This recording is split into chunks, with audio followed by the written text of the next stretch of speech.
Tough day today, as you can imagine. It's hard to tell one of your good friends that the job that he has loved isn't one that he can continue to be in. I have probably a unique appreciation for that, given how excited I am to be in this role. And I can only imagine how hard it would be to have somebody tell me that I couldn't do this anymore. A lot of things about John Groce that I hope we can celebrate as he makes his exit from the basketball program.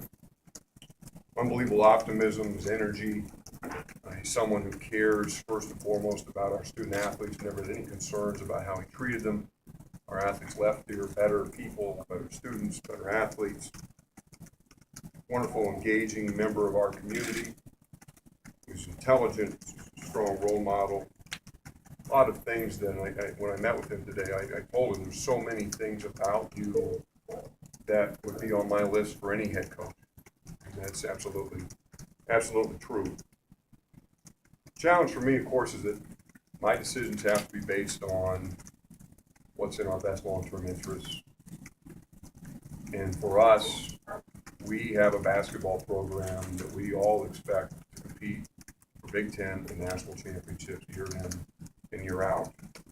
And I was here at the peak. I was here 10 years ago. I saw the energy. I felt the environment at State Farm Center. We couldn't find a ticket. When every game was an event, every fan was in an orange shirt. The waiting list was thousands of people long to get a season ticket to an Illinois basketball game. I remember standing in the crowd and the hairs on the back of my neck stood up when the pregame video went on the board. There's the champ is here. You guys remember that?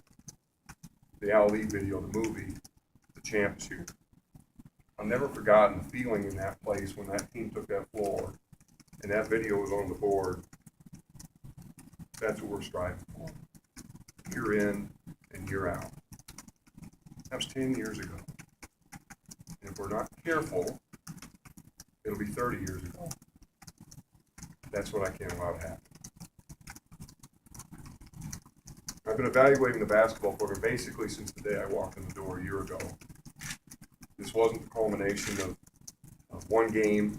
There wasn't a single moment where it was, this is it, this can't continue. It was an assessment that has been ongoing for a long time.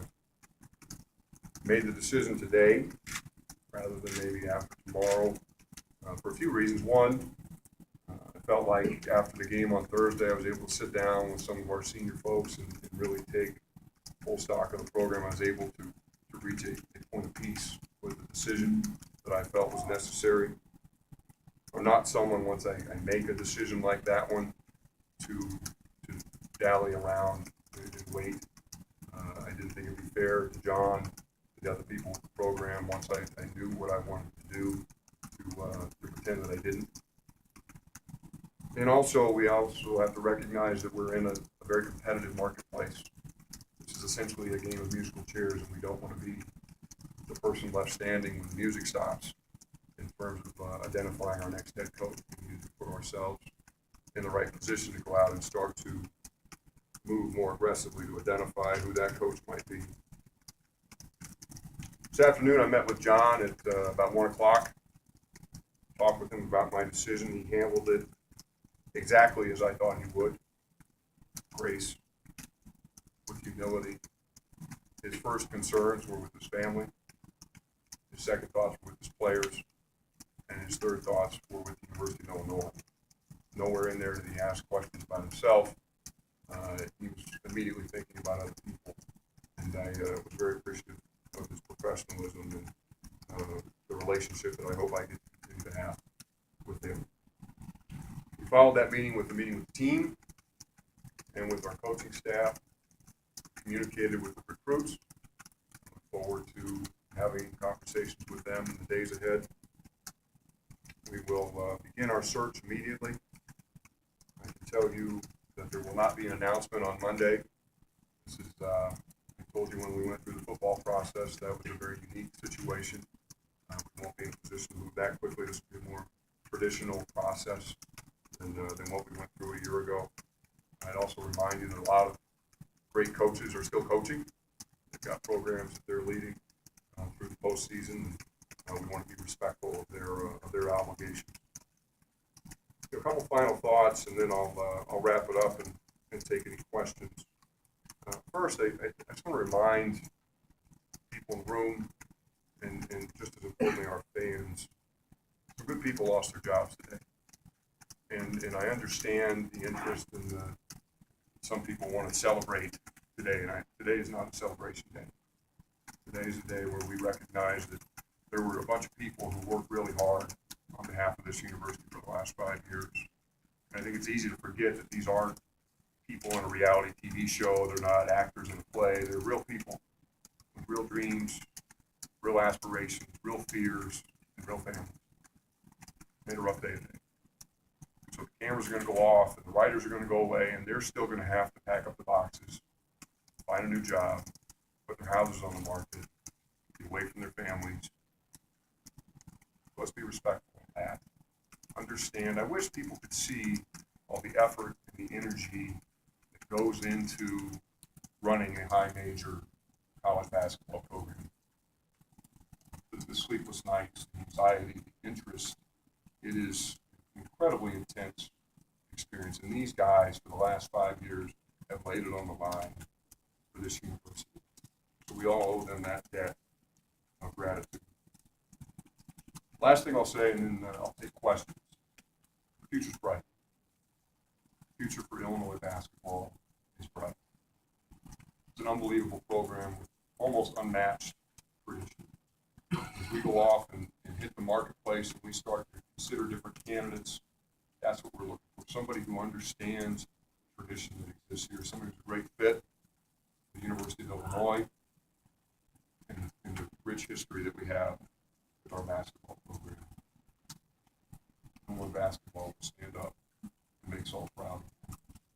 I'm excited to be part of that process. Okay. Take some questions. Josh, when you hired Wubby, you made an unprecedented investment. Do you expect the same thing with basketball? I do. I again, as I said with football, I would repeat that with basketball. We understand what's necessary to be competitive in today's environment, and we're willing to do what we need to do on the financial side to be sure that we get the best coach for our program. I would caution people though that dollars don't necessarily equal quality, and so just because someone may be a $2.5 million coach doesn't mean they're any worse than a $4.5 million coach. Let's look at the substance behind the person before we hang a dollar figure on them and equate that to how good they are. Josh, you talked to the assistants, and Jamal's going to be the interim, correct? And are the other coaches going to work with Jamal here as you perhaps get a bid tomorrow evening? They will. They will. So the rest of the coaching staff will stay intact. We expect that Darren Hurts will be elevated from his special assistant position to one of the actual assistant coaches on staff. So those guys, as I just said, they've laid their hearts on the line for this place for the last 5 years, and they're committed to seeing it through the end. Will you consider Jamal Walker in your recruiting search? I really don't want to comment in any specificity in the search. I will tell you that we'll consider anybody in the search.